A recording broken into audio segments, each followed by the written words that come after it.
போயிட்டு அதில் ஸ்க்ராட்ச்னு டைப் பண்ணுங்கள். CRATH ஸ்க்ராட்ச்னு டைப் பண்ணுறீங்களா? ஸ்க்ராட்ச்னு டைப் பண்ணோன்னா இப்படி ஒரு லிங்க் வரும் உங்களுக்கு. ஸோ அந்த லிங்க்கை கிளிக் பண்ண உடனே உங்களுடைய ஸ்க்ராட்சோட அஃபிஷியல் சைட்டுக்கு கூட்டிகிட்டு போகும். அதில் போயிட்டு நீங்கள் க்ரியேட் அப்படின்னு இருக்கு இல்லையா? ஸோ இது க்ரியேட்டுங்கிறத கொடுத்தீங்க அப்படின்னா உங்களுக்கு க்ளவுடுலேயே வந்துட்டு என்ன ஆகும் அப்படின்னா நீங்கள் உங்களுடைய ஸ்க்ராட்சை யூஸ் பண்ணிக்க முடியும். 2 விதமாக யூஸ் பண்ண முடியும். நீங்கள் க்ளவுடில் யூஸ் பண்ணிக்கலாம். க்ளவுட் மீன்ஸ் ஆன்லைனில் யூஸ் பண்ணிக்கலாம். அப்படி இல்லை அப்படின்னா ஸ்க்ராட்சை வந்து நீங்கள் டவுன்லோட் பண்ணிவிட்டு அதுக்கப்புறம் டவுன்லோட் பண்ண ஸ்க்ராட்சை வந்து யூஸ் பண்ணலாம். அது எப்படி இருக்குன்னா இங்கே நமக்கு வந்து விண்டோஸில் வந்து ஒரு ஐக்கானாக இருக்கும்.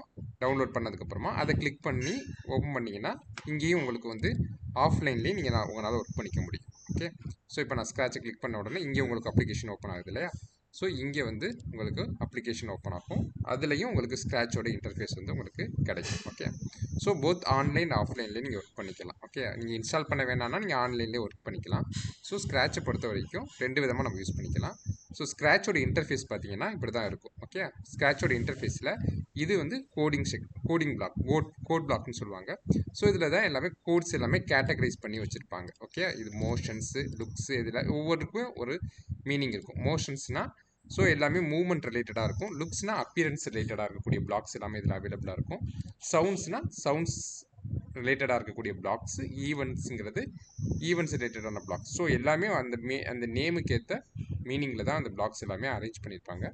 ஸோ காஸ்டியூம் செஷனுங்கிறது என்ன அப்படின்னா நீங்கள் உங்களுடைய ஸ்ப்ரிட்டுன்னு சொல்லுவாங்க. ஸோ இது உங்களுடைய கேரக்டர்ஸ், அந்த கேரக்டர்ஸ் நீங்கள் கஸ்டமைஸ் பண்ணிக்கிறதுக்கான ஆப்ஷன்ஸ் எல்லாமே இதில் அவைலபிளாக இருக்கும். இதை நீங்கள் எடிட் பண்ணிக்கலாம். அதே மாதிரி சவுண்டை நீங்கள் கஸ்டமைஸ் பண்ணிக்கிறதுக்கான ஆப்ஷன்ஸு சவுண்ட் டேப்பில் இருக்கும். ஸோ மேலே நீங்கள் பார்க்கக்கூடிய செட்டிங்ஸ் எல்லாமே வந்துட்டு லாங்குவேஜ் செட்டிங்ஸில் லாங்குவேஜஸ் சேஞ்ச் பண்ணிக்கலாம். கடலில் வந்துட்டு அதோட கான்ட்ராஸ்ட்டு, உங்களுடைய ஸ்க்ரீனோட கான்ட்ராஸ்ட் எல்லாம் செட் பண்ணிக்கலாம். ஸோ அதுக்கடுத்து இதில் இருக்கக்கூடிய நியூ, சேவ், லோடுங்கிறதுலாம் என்னென்னா உங்களோட ப்ராஜெக்ட் லோட் பண்ணுறது, அதே சமயத்தில் உங்களோட ப்ராஜெக்டை வந்துட்டு சேவ் பண்ணுறதுக்கான ஆப்ஷன்ஸ் அவைலபிளாக இருக்கும். ஸோ அதுக்கடுத்து இதுதான் உங்களுடைய கேரக்டர்ஸ் இங்கே தான் இருக்கும். நீங்கள் வேணுங்கிற கேரக்டர்ஸை இதில் போய்ட்டு செலக்ட் பண்ணிக்கலாம், மல்டிபிள் கேரக்டர்ஸு. அதே மாதிரி உங்களுடைய பேக்ரவுண்ட்ஸ் எல்லாமே இதில் அவைலபிளாக இருக்கும். இதை கிளிக் பண்ணி உங்களோட பேக்ரவுண்ட்ஸ் வந்துட்டு நீங்கள் சூஸ் பண்ணிக்க முடியும். அதுக்கடுத்து ஸ்ப்ரிட்டோடைய பொசிஷன்ஸை கண்ட்ரோல் பண்ணுறதுக்கான ஆப்ஷன்ஸ் எல்லாமே இதில் இருக்கும்.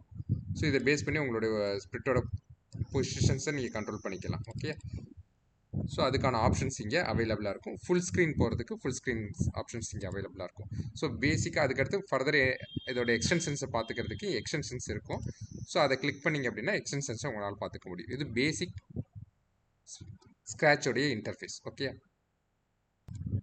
அதுக்கடுத்து இங்கே உங்களுடைய ப்ராஜெக்ட்டுக்கு நேம் வந்து நீங்கள் கொடுத்துக்கலாம். ப்ராஜெக்ட் 1, ப்ராஜெக்ட் 2 அப்படிங்கிறத நேமெல்லாம் இங்கே நீங்கள் வந்து கொடுத்துக்கலாம். ஸோ இதான் வந்து பேசிக்காக நம்ம வந்து ஸ்க்ராட்சில் பார்க்கக்கூடிய இன்டர்ஃபேஸில் பேசிக்காக நம்ம தெரிஞ்சுக்க வேண்டிய ஐட்டம்ஸ்.